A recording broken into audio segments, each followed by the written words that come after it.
Melinda, since you just returned from Ukraine, I wanted to ask you, what was your assessment of the situation in Dnipro and in Kharkiv?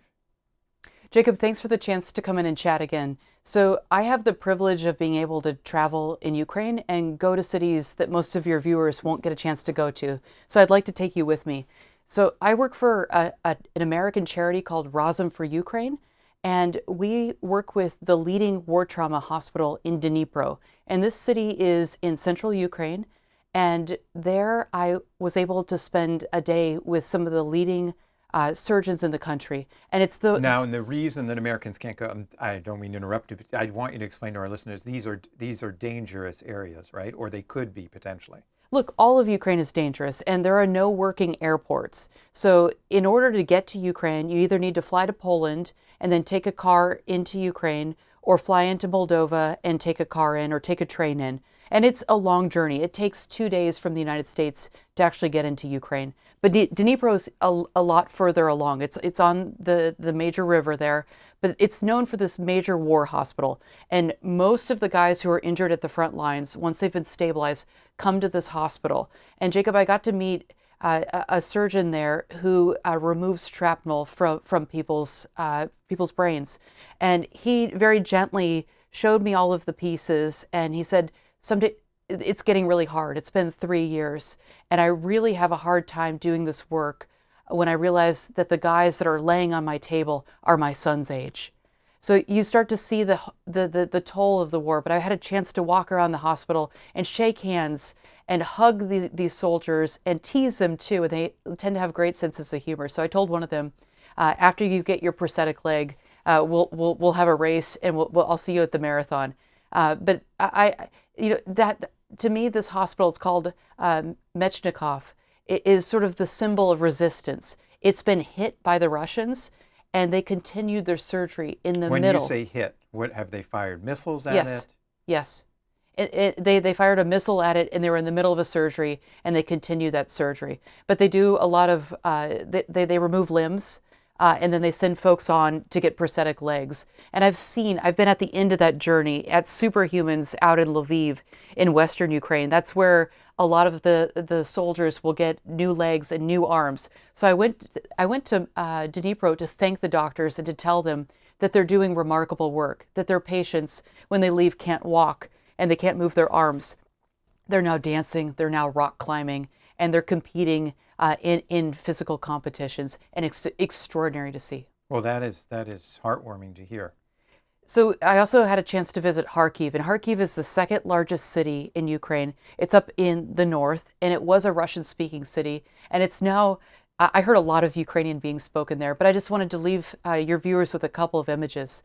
So Ukrainian elementary schools tend to look pretty standard. You can go anywhere in the country and they're pretty much the same. It's the same color blue paint. And I walked into one in a small village outside of Kharkiv, and it had been occupied by the Russians. And they said, you have to see this place. So there was a giant missile that had been lodged into the school, so it wasn't usable anymore. But a Ukrainian charity had built a shelter so that students were able, during the winter months, to study and keep going to school. But the remarkable thing there was a theater, and there were books that were piled from the floor to the ceiling, and the books were in Russian and Ukrainian, and they were bundled. And I went over and looked at them, and I said, what is this? And my tour guide said, this is what Russia wants to do to Ukraine. So the Russians had taken the school, and they were getting ready to torch all of the textbooks.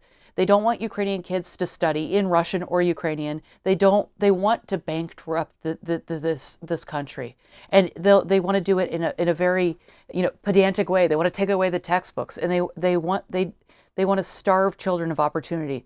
The Ukrainians arrived in time and were able to liberate this village, so these textbooks still stand. These are, again, incredible stories and tales that you've found in Ukraine. I can't help asking, it may seem simplistic, but what explains such barbaric behavior by the Russians? I'm not a psychologist, so I don't think I should go there. To me, the question I wanted to answer when I went out to these small towns, and at one point they were within artillery fire, right? Like, if I were them, I would have left my home. I said, why on earth have you stayed here? And their answer was, We have to stay here. If we don't hold and we don't stay, Ukraine won't be a state. This is how we show our resistance. I found that really remarkable. And then in the city of Kharkiv, Jacob, this is a city that has taken a beating. And the Russians thought they'd be able to take it very easily. It's quite close to Russia. And the neighborhood of Saltivka has been written about a lot. I went out there and it's very heavily damaged. But President Biden made a decision before he left office. He decided to allow Ukraine to use the weapons, the U.S. weapons we gave them, to be able to shoot into Russia. And everyone I spoke to in Kharkiv said, go back to Washington and thank the president, because it was a game changer. Being able to shoot into Russia and shoot these enormous bombs out of the sky before they hit big apartment buildings enabled us to move from our shelters back into our apartments again. So my message to your audience is, what we do matters. We don't know the outcome of the war. It's on us. Our actions matter here in Washington. Our actions matter in London. Our actions matter, and we can determine the outcome of this war by doing the right thing. So, Melinda, that prompts me to ask, what about the summer offensive that is predicted or is already begun? How effective do you think the Russians will be? So the summer offensive is already underway, and the Russians are pushing down through Sumy, which is one of the northern provinces, and they're also putting a lot of pressure on the Donbass, where they've been for a long time, and they're having trouble recapturing it. The expectation is that the Ukrainians will be able to hold the front line. They have something called a drone wall, and they're getting very good with drone technology. And when you look at the military assessments, not many folks think that the Russians will be able to break through. I am worried, I will say, that as a result of Ukraine's successful strike in deep into Russia, that there will be deep retribution for that strike. I think there'll be increased pressure on civilian targets, and I'm worried, Jacob, particularly this summer, about another IDP crisis. About an estimated 200,000 people could be dislocated again. And without USAID, I don't hear very many people talking about this. So I hope European aid agencies will be ready if there is another humanitarian crisis this summer. Melinda, thank you so much. My pleasure. Thank you.